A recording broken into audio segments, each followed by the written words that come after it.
Bismillahirrahmanirrahim. Assalamualaikum warahmatullahi wabarakatuh. Waalaikumsalam warahmatullahi wabarakatuh. Alhamdulillahirabbil alamin. Al-aqibatu lil muttaqin wa la udwana illa 'alal zalimin. Wa la haula wa la quwwata illa billahil aliyyil azim. Subhanaka la ilma lana illa ma 'allamtana innaka antal alimul hakim. Kita syukur kepada Allah Subhanahu wa taala. Salawat dan salam terus junjungan kita Nabi besar Muhammad sallallahu alaihi wasallam. Dan dengan ucapan selawat yang sering kita sampaikan, termasuk sebagai umat yang cinta kepada beliau, telah kita memperoleh syafaat darinya. Amin ya rabbal alamin. Yang terhormat ahli bait di rumah ini yang telah menyediakan tempat dan hidangan makanan penyerta dalam kegiatan kita malam hari ini. Dan Allah berikan kesehatan, panjang umur dan rezeki dan berkah. Biar kepada kita seluruhnya yang mengikuti kegiatan pengajian ini mudah-mudahan diberkahi dan diridhai oleh Allah Subhanahu wa taala. Amin. Saudara-saudara sekalian, jemaah pengajian yang dirahmati Allah. Kajian kita malam hari ini sengaja tadi tidak saya suaranya. Ini menyambung pembicaraan kita di dua pengajian malam Selasa yang akan tertunda. Faslun fi sholati 'alal mayyit. Pasal atau pembahasan tentang menyolatkan mayit atau jenazah. Wa syuri'at bil Madinah. Salat jenazah itu mulai disyariatkan di Madinah. Wa qila hiya min khasaisi hadhil ummah. Ada pula yang berpendapat yang mengatakan bahwa salat jenazah itu khusus untuk umat Islam. Tidak ada agama-agama lain yang ada ibadah saja. Ada yang cukup dilagu-lagukan sebelum berangkat, ya kan? Ada yang agamanya dibuat baru dibawa ke dalam pemakaman. Sholatul mayyit ay al-maitul muslim wa syahid fardu kifayah. Menyolatkan mayit atau jenazah orang muslim yang bukan mati syahid, hukumnya fardu kifayah. Fardu kifayah artinya satu orang saja pun kaum muslimin melaksanakannya, maka muslim lainnya terbebas dari kesalahan karena tidak ikut dalam menjelaskannya atau fardu kifayahnya. Lil ijma'i wal akhbar, ini sudah merupakan pendapat banyak ulama atau ijma', dan akhbar artinya bersumber dari hadis-hadis Rasulullah sallallahu alaihi wasallam. Hukum fardu kifayah itu bukan hanya menyolatkan saja, begitu juga karuslihi walau ghariqan. Seperti memandikan jenazah juga hukumnya fardu kifayah walaupun dia matinya tenggelam. Orang yang mati tenggelam pun masih fardu kifayah hukumnya memandikan, padahal dia lama di air kan? Tetapi tetap berlaku hukum fardu kifayah untuk memandikan jenazah atau mayit walaupun dia mati tenggelam.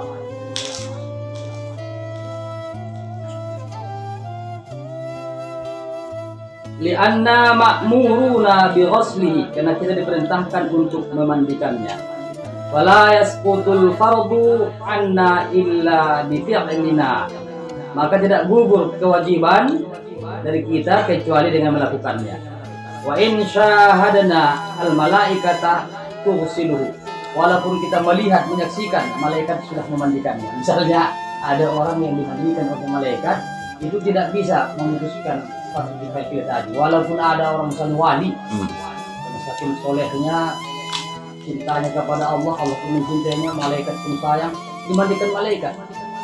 Ada kita antara kita yang bisa melihat karena yang kewaraannya, misalnya seperti Pak Bahas bisa melihat ada jenazah yang sudah dimandikan oleh malaikat, tidak sah. Maksudnya belum melepaskan kewajiban manusia yang ada di sana. Wa yakfi ghuslu kafir. Dalam satu kitab ini, kalaupun orang kafir yang memandikannya, itu dianggap sudah telah cukup sebagai memenuhi fardu kifayah dengan adanya seorang kafir yang memandikannya.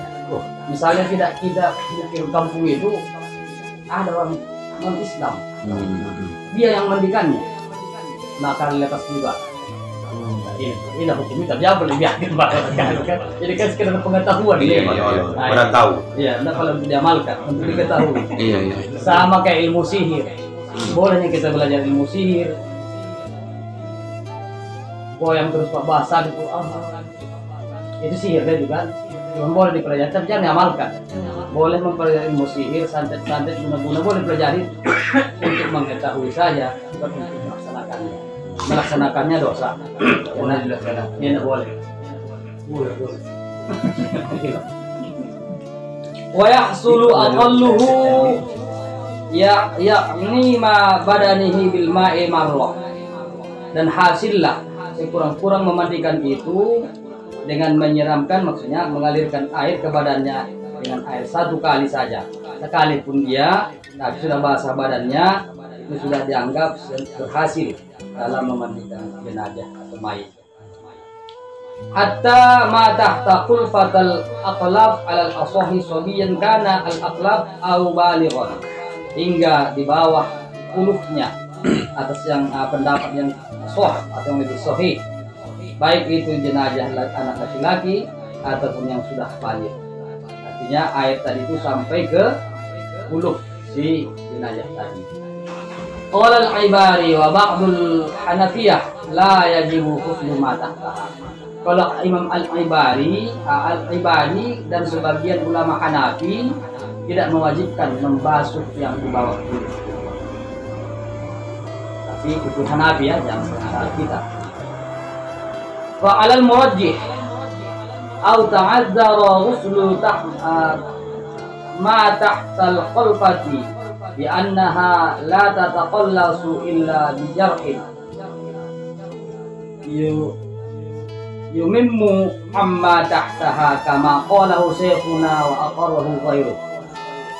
Atas pendapat yang rajih atau yang kuat, menurut pendapat yang dimenangkan adalah apabila dirasa sulit untuk memandikan anggota yang terselubung kuluf. Maaf ini kalimat ini ya. Karena tidak dapat dibuka selain dengan melukainya, maka untuk anggota tersebut cukup ditayammumi. Demikian menurut pendapat guru kita yang kemudian ditetapkan oleh selain beliau. Nah, ini maksudnya tadi sudah sampaikan di masjid. Kalau misalnya anak-anak yang belum bisa dibuka kulufnya, maka setelah dimandikan dia wajib ditayammumkan. Wa akmaluhu tasalisu. Yang paling sempurna dalam hal memandikan jenazah itu 3 kali. Paling sempurna menyiramnya dengan air diulang 3 kali. Dan boleh lebih dari itu 7, 9 dan banyak. Yang penting dia disamakan bilangan-bilangan ganjil. Baik, wa ayakuna fi khalwati wa qamisin 'alal murtafi' bima'in baridin illa li hajatin kawasqin aw bardin fal musqanu hina idin aula wal malihu aula min azab min al azab. Dan bahwa adalah jenazah itu diletakkan di tempat yang sunyi, artinya tidak disaksikan oleh banyak orang, yang di tengah-tengah keramaian. Wal qamis, dan memakai pakaian, maksudnya ada pakaian basahannya, jangan terbuka auratnya. Wa ala murtafi', dan ditempatkan di atas tempat yang tinggi. Digunakan dalam memandikan itu bima'in baridin, dengan air yang dingin, maksudnya air yang biasa. Pakai mandi lah. Lo tadi pambilas kan Ustaz? Iya, illa li hajatin, kecuali ada kebutuhan. Apa sebabnya? Kawaskin, ada kotoran, kalau tidak pakai air hangat dia tidak bisa lopas. Boleh dengan air hangat. Kawaskin wabardin fal musqanu hina izin aula. Maka air yang dipanaskan pada saat ini kalau dengan alasan seperti itu, maka itu lebih bagus. Kalau ada hajat tadi karena sesuatu hal yang membuat najis yang menempel di badannya itu tidak bisa dihilangkan tanpa menggunakan air panas, air hangat ya, panas dan turun lagi, mau dirondang lagi. Wal malihu aula min azbi, dan air asin lebih utama daripada air tawar. Mana kita suka penyembali dari airnya. Nah, kalau dibandingkan malih bagus air tawar atau air asin, air laut lebih bagus. Wa yubadalu bi ghuslihi idza tuyqina mautu. Dan sunnah disegerakan memandikannya kalau diyakini sudah mati betul. Kalau memang sudah betul diyakini si seorang itu sudah mati, maka disunahkan cepatnya dimandikan. Kenapa? Supaya bisa disolatkan orang lain. Nah, ada orang yang sudah goib dari tempat lain dapat kabar dia nggak bisa datang, maka disolatkan dari kampungnya sudah bisa, karena segera dimandikan. Karena tidak sah disolatkan kalau belum dimandikan. Wa mata syakka fi mautihi wajaba ta'khiruhu ila al-yaqin bi taghayyurihin wa nahwi. Dan apabila ada keraguan, itu murni, misalnya diragukan, diperhatikan memang sudah banyak ciri-ciri kedokteran penundukan badung, cuma masih sanksi. Iya, dan apabila dilakukan pada matinya, wajib menundanya hingga betul-betul diyakini dengan kematiannya atau dengan wafatnya. Apa ciri-cirinya itu? Kita ghayyurihin, nah itu yang sudah berubah baunya, mengari warna. Kalau lain lah baunya sudah kan? Ya, bau mangke. Nah itu terasa ada perubahan baunya. Fadzikruhum al-alamatul kasirati lahu innama tufidu haitsu lam yakun hunaka syakkun. Perlu diketahui bahwa sebagaimana para ulama mengumumkan beberapa tanda yang orang mati adalah berguna bagi pada matinya, sudah tidak diragukan lagi. Baik, yang dipelajari dari pendapat-pendapat ciri-cirinya yang sudah tidak diragukan lagi, barulah dia dimandikan. Kalau masih diragukan, ditunda memandikan. Walau kharaja minhu ba'dal ghusli najisun lam yanqadi tuhmu.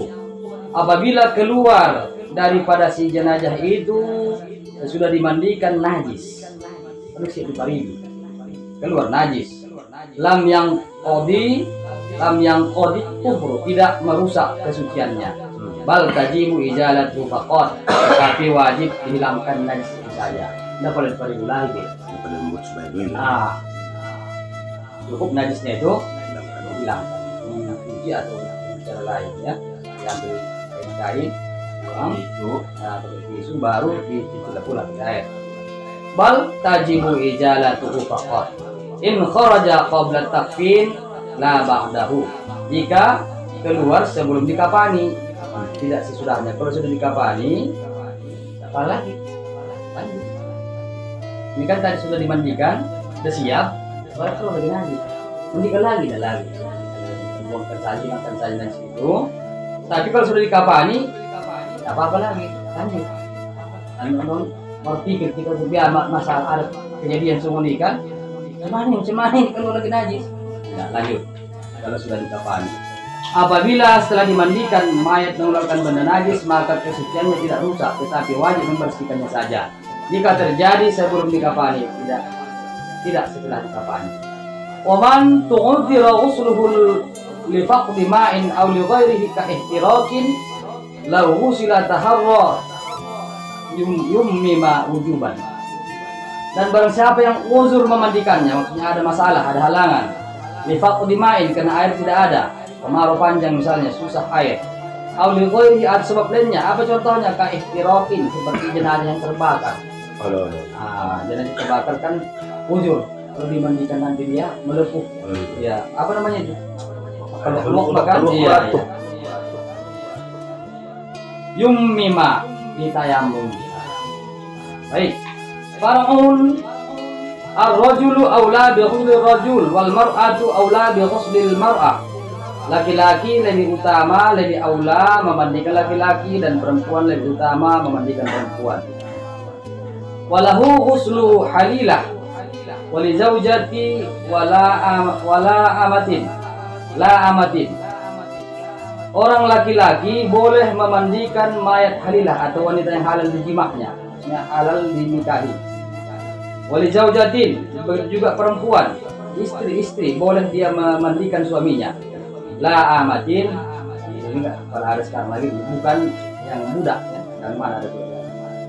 Ghuslu zaujiha, maksudnya perempuan atau istri itu yang bukan budak, orang merdeka. Tadi saya sampaikan semua manusia sekarang sudah statusnya bukan budak lagi, tidak lagi budak.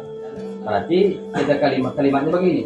Wali zaujati ghuslu zaujiha, dan bolehlah seorang istri memandikan suaminya walau nakahat ghairahu, dan walaupun dia sudah menikah dengan laki-laki lain, mantannya lain. Mantan suaminya boleh ikut dia memandikannya, tapi dengan syarat tadi bila masih tidak menyentuhnya, dia tidak menyentuh laki-laki. Menyiram. Iya, dengan menyiram saja atau dengan berlapis tangannya. Oh. Bal bila fi kharqatin ala yadin, tetapi dia berlapis tangan.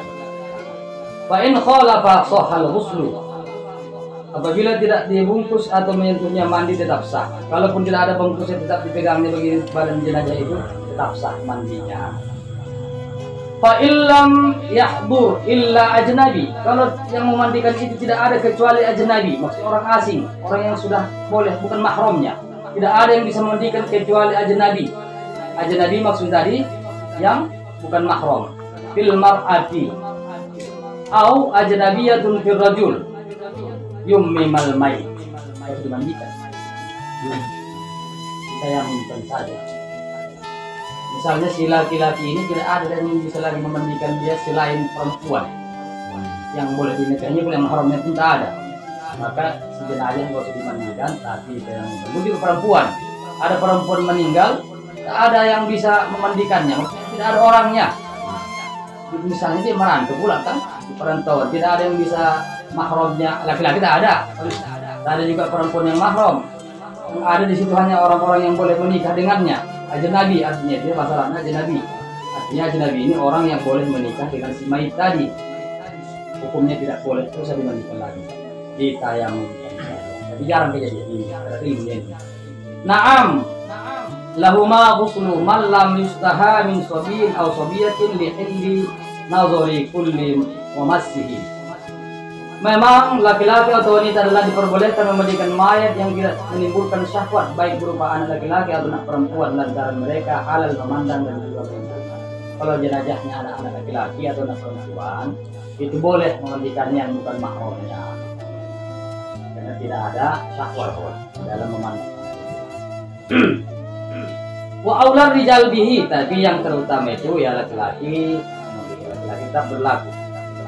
Aulahum bisolah, siapa yang lebih utama, laki-laki lebih utama memandikan jenazah, aulahum bisolah, yang lebih utama menjadi imam dalam sholat. Oh. Siapa yang lebih berhak menjadi imam dalam menyolatkan jenazah itu, maka itulah orang yang berhak juga memandikannya. Di antara orang laki-laki yang paling utama memandikan mayat laki-laki adalah yang paling utama mensolatinya, sebagaimana akan diterangkan pada pembahasan yang akan. Baik, sekarang selesai pembahasan masalah menyolatkan dan masalah ada tadi berkaitan dengan memandikannya. Wa takfinihi bisa tiri aurat, dan mengkafankannya dengan menutup aurat. Mukhtalifatin bizukurah wal unusah. Fardu kifayah pula hukum mengkafani mayat dengan kafan yang menutup auratnya, sebagaimana berbeda batas-batas aurat antara laki-laki dan perempuan. Maksudnya begini, sebenarnya kewajiban mengkafani jenazah itu cukup menutup auratnya. Misalnya laki-laki cukup ditutup antara pusat dan lutut, sudah sahih. Nah, itulah sebenarnya kafan itu. Kalau kita bicara tentang kesahannya saja. Kalau perempuan pun auratnya buka dan telapak tangan, berarti yang boleh terbuka harus tertutup. Nah, ini pada dasarnya awal hukumnya. Dan nanti akan kita lanjutkan lagi. Wa takfinihi bisa tiri aurah mukhtalifatin bizukurati wal unusah duna rizki wal hurriyah. Fayajibu fil mar'ati walau amatan ma yasturu ghairul wajhi wal kafain. Maka wajiblah pada perempuan walaupun dia budak atau hamba sahaya menutupi selain muka dan dua telapak tangannya. Wafir rajul ma yasturu ma baina surati wa rukbah, dan pada laki-laki yang menutupi apa yang terdapat di antara pusat dan lutut. Wal iktifa bisa tiril aurah, dan memadailah dengan menutup aurat tadi. Nah, memadai. Wa ma sahhahu Nawawi fi aksari kutubihi, Itulah yang telah disahihkan atau ditasih oleh Imam An-Nawawi pada kebanyakan kitab-kitabnya. Wa naqalahu anil aksarin li'annahu haqqul lillahi ta'ala, dan menukilnya dari beberapa banyak karena sumbernya kepada Allah Ta'ala. Allah itu kan. Wa qala akharun yajibu satru jami'il badan walau rajulan. Nah, ini sekarang kita pakai. Dan berkata ulama yang lain, wajib menutup seluruh badannya walaupun dia laki-laki. Walil gharim, ini pun akhir hukum ini. Walil gharim man uzaid ala satiri kullil badan lazaid ala satiril aurah. Orang yang si meninggal itu punya utang misalnya sama saya. Ada utang nih nama teh wow, bisa kuhalangi jangan banyak kalikan kawannya, ya kan? Kena sisa-sisa untuk apa diri tadi bisa mengurangi utangnya. Ayolah hebat. Tapi tak boleh dibatasinya kalau hanya sekedar menutup aurat. Tapi kalau misalnya lapisan-lapisannya terlalu banyak menggunakan kain kafan, orang yang tempat berhutang si mayit ini boleh menghalangi, mencegah, melarang. Jangan banyak kali dipakainya kain kafan itu. Walil gharim man uzaid ala satir kulil badan la zaid ala satir al-awrah dita'aqqudi amrihi wa kaunihi haqqan lil mayit bin nisbati lil ulama wa akmaluhu dzikri wa akmaluhu adzakari salah satu yahum kulla minhal badan. Nah, inilah sekarang yang kita bicarakan untuk mati. Dan yang utamanya sesempurna-sempurnanya kafan itu bagi laki-laki 3 lapis yang menutup seluruh badannya. Kita tak bisa satu lapisan itu tidak bisa menutup. Maka harusnya dipotong tadi kain yang kita boleh itu harus dijahit, disatukan, jadi sehingga yang harusnya 3 lembar tadi menjadi 6. Karena satu lembar tidak bisa menutup. Tapi boleh buat. Nah, ini itu yang sempurnanya ya. Perkara sah atau tidak bicaranya ini. Yang paling sempurna laki-laki itu kain kafannya 3 lapis yang menutup seluruh badan. Lapisan pertama bisa juga menutup, kedua pun begitu, ketiga begitu. Kalau sekarang kita prakteknya cuma yang pertama jangan lebar, yang kedua sama ketiga tidak bisa lagi menutup badan. Apalagi tergorak kalaknya. Kalau ketik bisa lah kurasa menutup. Wajaja ayyazada tahtaha qamisun wa imamatun, dan boleh menambahinya baju dan sorban. Walil unsa izarun wa qamisun wa khimarun wala fi patani. Dan bagi perempuan kain, baju dan tudung. Nah, sedangkan untuk mayat perempuan adalah kain penyarung, baju kurung, kerudung, lalu 2 lapis kafan. Ya. Karena kainnya dianggap 1, bajunya 2, kerudungnya 3, baru kain pembalutnya 2 lagi. Karena perempuan sunahkan 5 lapis. Jadi yang 2 laginya lagi yang untuk badannya. Karena dihitung tadi untuk kain sarungnya 1 lapis, bajunya jadi 2 lapis, sama kerudungnya 3, tinggal menutup badan, tinggal 2 lagi. Ini Pak Alpan yang serius mendengarkan. Tidak ada kaitan dengan tugas. Wa yukfanul mayyitu bimalihi bimalahu labsuhu hayyan. Dan dikafanilah mayit itu dengan apa yang biasa dipakai selama hidup. Yang pula pasnya meninggal yang mahal dibeli, atau biasanya pakainya mahal-mahal dicari kain yang paling murah. Nah, sebaik kayak jaket ini, kayak jaket fitrah, digunakanlah beras yang seperti biasa dimakannya sehari-hari. Fayajuju harirun wa muzaffarun lil mar'ati, maka bolehlah perempuan menggunakan harir atau sutra ya. Perempuan boleh menggunakan sutra. Lil mar'ati was-sabiyi ma'al karah, tapi makruh ya. Anak-anak dan perempuan boleh dikafani dengan sutra tetapi makruh. Ya. Sebaiknya biasa-biasa aja lah. Udah mahal sutra, makruh usare. Wa mahallu tajhizihi at-tirkatu illa zaujataha wa khadimaha fa ala zaujin waniyin alaihi nafaqataha. Maksudnya ini kita udah biasa dibayar pakai ATM. Sebaiknya katanya membeli kapan itu uang si yang meninggal itu. Kalau misalnya yang meninggal itu ada yang menanggung belanjanya, ayahnya misalnya, maka ayahnya lah yang membeli dari kapan itu. Tapi bukan sebaiknya dengan cara lain itu boleh, dengan cara tadi STM itu ya, timbangan tolong menolong boleh.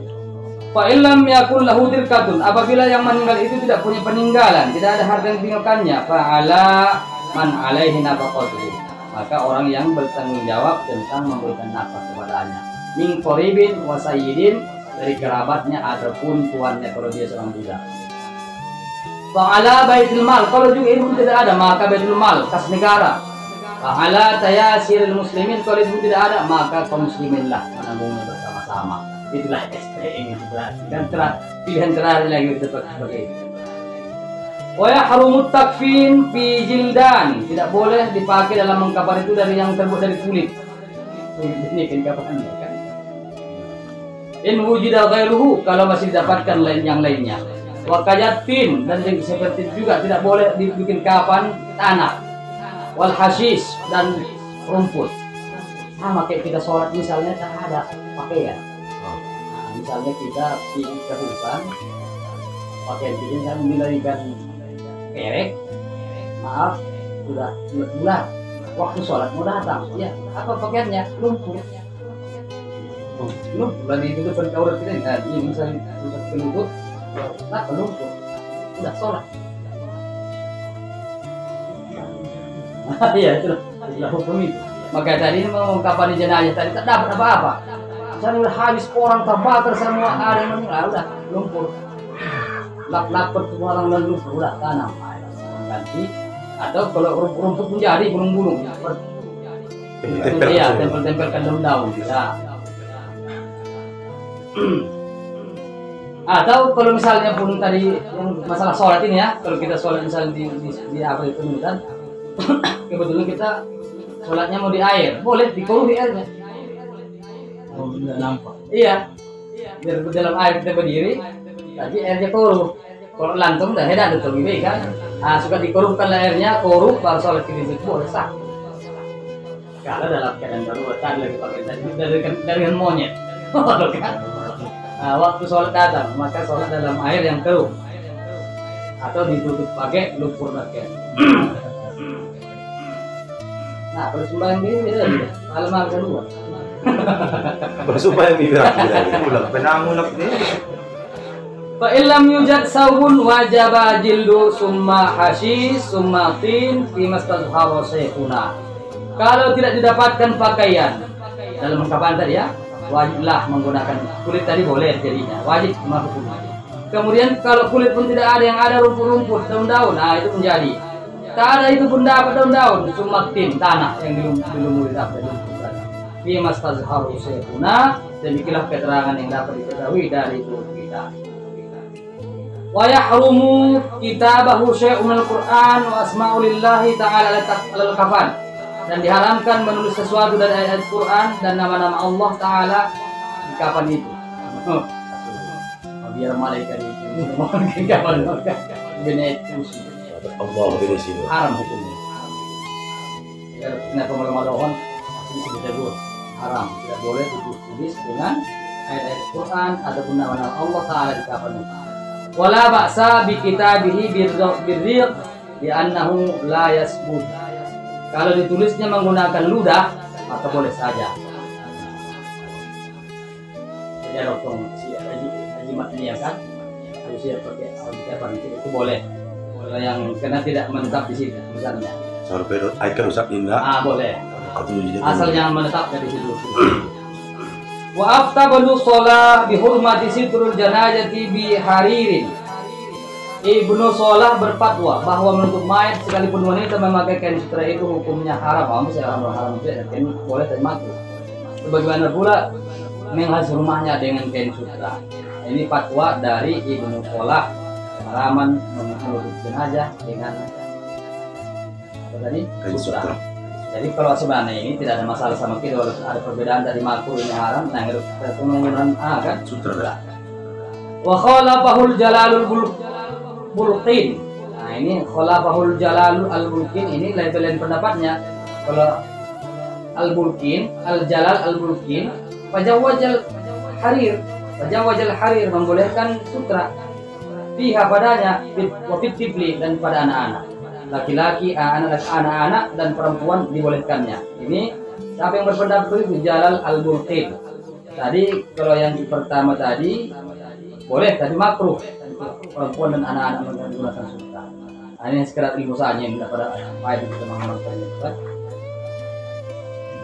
Fayajuzul hari fiha wa fit tifli wa atamadahu jam'un ma'an al-qiyas al-awwal wa dafnihi bi hubratin yamna'u ba'da abuha.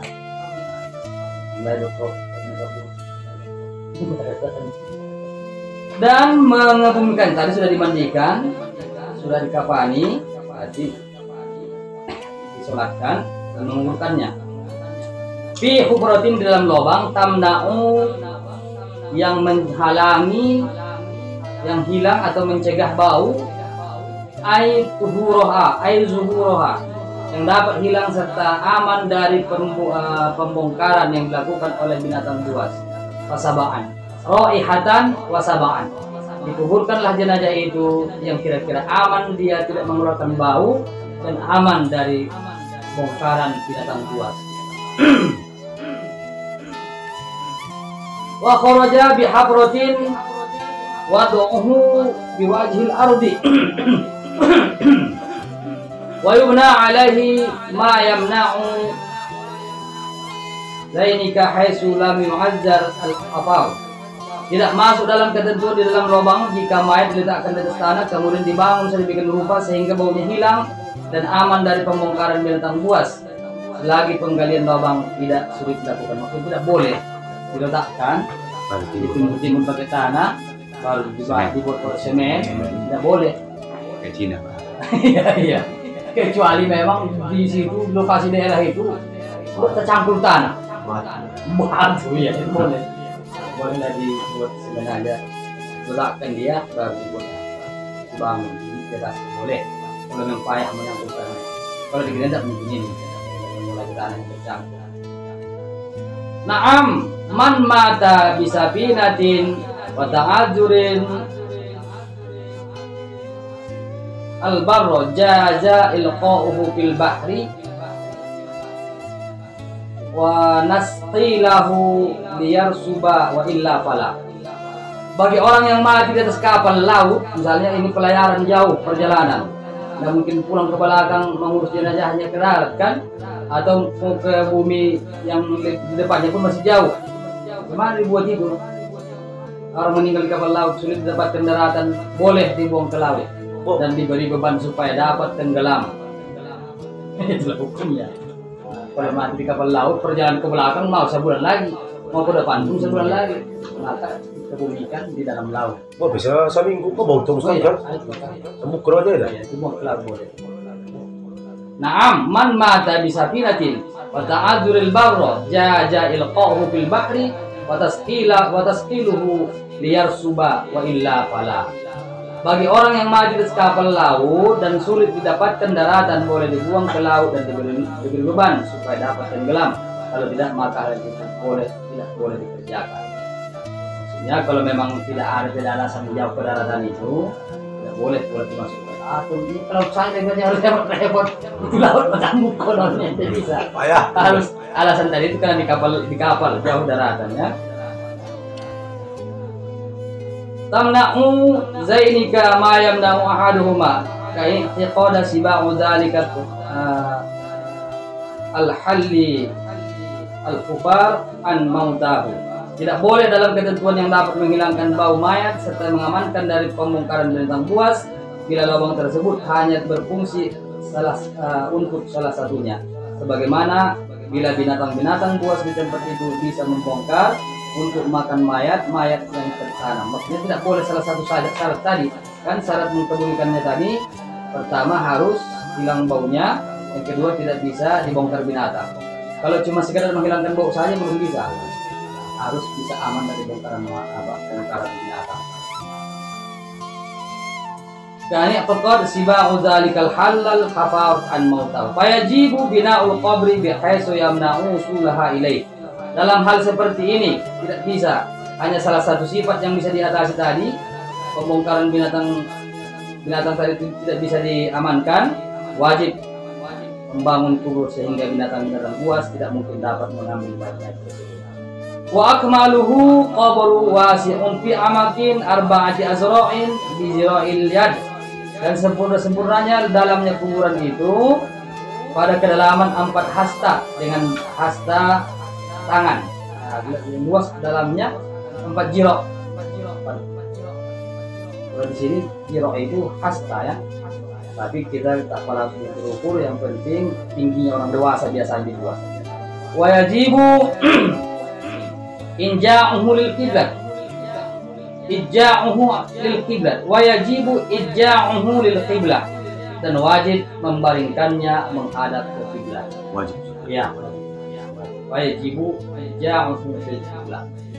Wa yundabu al aqda'u bi khaddihi al ayman ba'da tanhiyah, dan sunnah menempelkan pipi kanan mayat setelah kafannya dibuka pada tanah, sebagaimana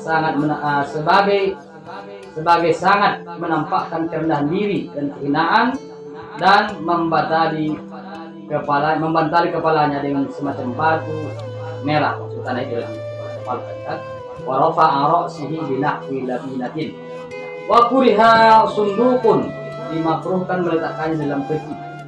Wa kuriha sundukun illa binahwi nidawatin fayajib. Makruh meletakkan mayat di dalam peti selain misalnya karena tanah perkuburan murah longsor, di mana wajib mayat dimasukkan ke dalam peti, atau seperti di pinggir laut karena di situ masuk pasang.